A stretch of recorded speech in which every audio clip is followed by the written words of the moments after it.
Bonjour à tous. Aujourd'hui, je vais vous expliquer comment programmer et utiliser le demi-tour automatique ainsi que les fonctions automatiques en fourrière sur Massey Ferguson.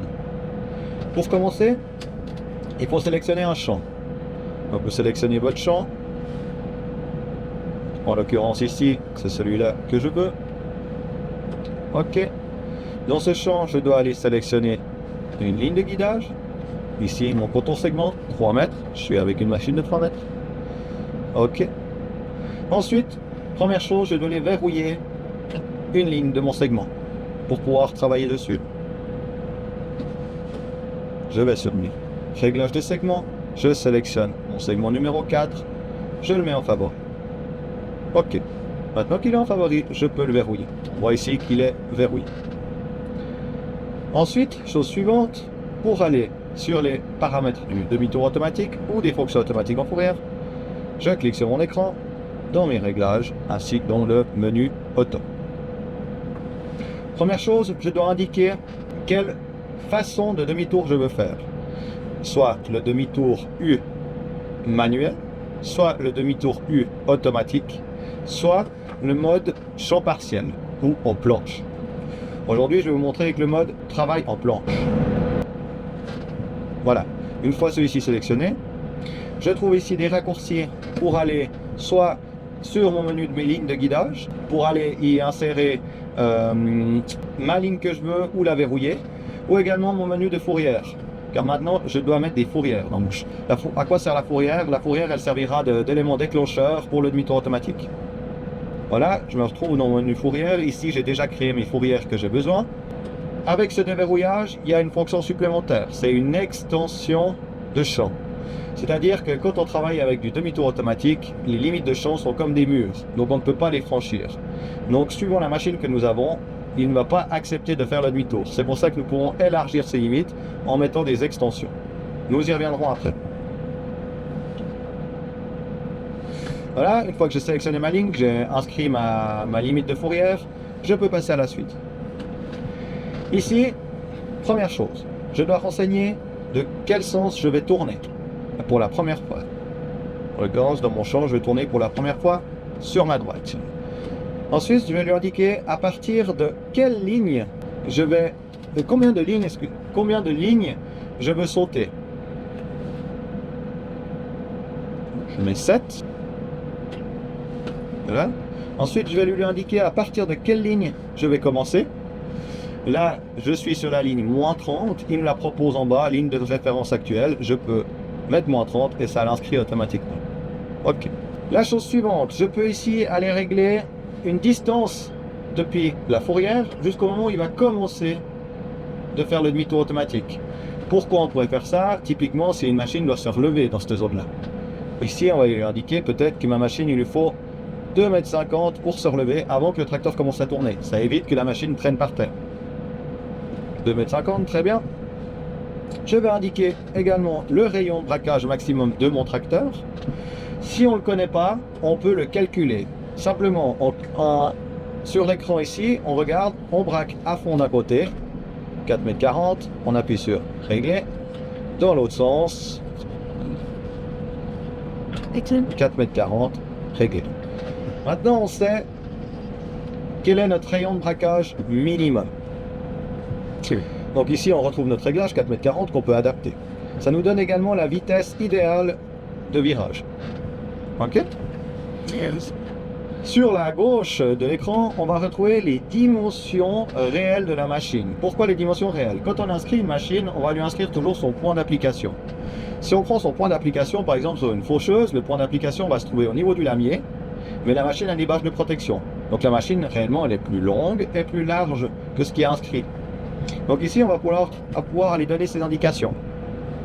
Ça évite qu'on ait un choc avec un élément autour du champ. Oui. Au contraire, sur une machine, par exemple un épandeur d'engrais, qui a une largeur de travail de 21 mètres, mais qui réellement fait peut-être 2,50 m de large.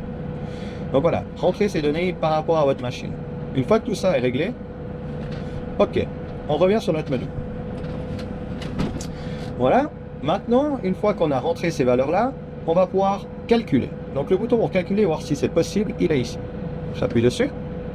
Voilà, il vient en vert. Donc on peut commencer nos demi-tours, mais on voit également qu'il y a un petit attention. Alors, allons regarder. Qu'est-ce qu'il nous dit? Il nous dit simplement que nos demi-tours, certains de nos demi-tours ne sont pas possibles parce qu'il doit sortir de la limite du champ. Comme je te dis précédemment, la limite du champ pour lui est un mur. Donc, qu'est-ce que je vais faire ici? Je vais aller lui donner une extension. J'ai un raccourci ici. Vous voyez sur le menu des extensions.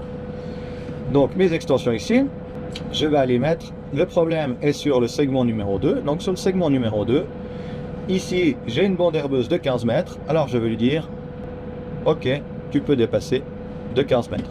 Voilà, mon extension est en mise, je fais OK, et je relance le calcul, et le calcul accepte de faire tous mes demi-tours. Très bien. Vu qu'il a accepté de faire tous mes demi-tours, je vais pouvoir lui mettre démarrer le demi-tour automatique. Ensuite, en plus du demi-tour automatique, il y a les fonctions automatiques en fourrière qu'on va pouvoir les régler dans le menu suivant. Ici, on va lui indiquer quelle fonction on veut qu'il fasse en rentrant dans la fourrière et en sortant de la fourrière. Donc, les fonctions sont les fonctions préenregistrées qui sont sur F1, F2. Maintenant, ici, pour sortir de la fourrière, pour sortir du champ, entrer dans la fourrière, j'aimerais qu'il fasse la fonction séquence 2, c'est-à-dire lever la machine et mettre le tempomat 2. OK? Donc, je sélectionne ma séquence 2 et je sélectionne le bouton, je sélectionne l'icône de la première fonction qu'il doit faire. OK? Très bien. Pour rentrer dans le champ, la même chose, sauf que je prends séquence 1, je lui indique la première fonction qu'il doit faire et je mets OK. Voilà. Je retrouve encore également ici un raccourci pour aller régler mes séquences. Dernière chose qu'on doit lui indiquer, c'est une temporisation, c'est-à-dire si on veut que la machine se lève tant de temps après avoir franchi la fourrière pour être sûr que l'entier du champ a été travaillé ou semé, on va lui indiquer ici une latence. Je vais lui dire attends 1 mètre avant de te lever après avoir passé la fourrière. La même chose dans l'autre sens, si on veut que la machine s'abaisse avant d'arriver dans le champ, on va lui donner une valeur mais négative. Les 3 petits menus en bas sont encore l'élément déclencheur comme du section contrôle. On va pouvoir lui dire j'aimerais que tu déclenches ta séquence touchant la limite de fourrière en ayant parcouru 50% de la limite de fourrière ou en ayant parcouru le 100% de la limite de fourrière. OK. Une fois que tous ces réglages sont faits, je peux valider. Je reviens dans mon menu ici. Donc une fois que tout ça est bon, je peux valider avec le bouton auto demi-tour, auto fonction fourrière. OK, je suis prêt. Ici, je regarde, si je dézoome, je vois que mon demi-tour est prêt. Je vois en bas de l'écran que les fonctions automatiques en fourrière sont prêtes à être actionnées. Donc, je peux commencer le travail. Je vais abaisser ma machine. J'avance. Activer le guidage. Tempomat. Bam.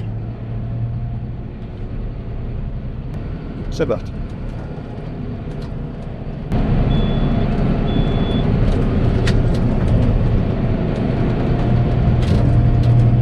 Mon tracteur fait le demi-tour.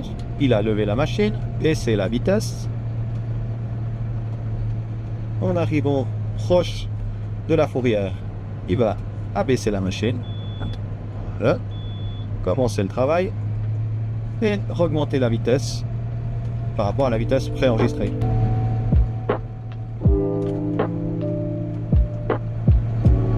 Une fois que j'arrive à l'autre bout de mon champ, le tracteur s'approche de la fourrière.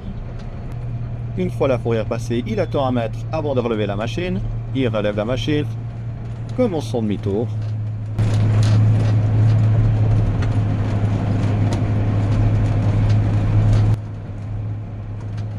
Abaisse la machine et remet les gaz. Ainsi de suite, jusqu'à ce que l'intégralité du champ soit complètement travaillée. Voilà, c'est tout pour le demi-tour automatique et les fonctions automatiques de fourrière. Au revoir, merci.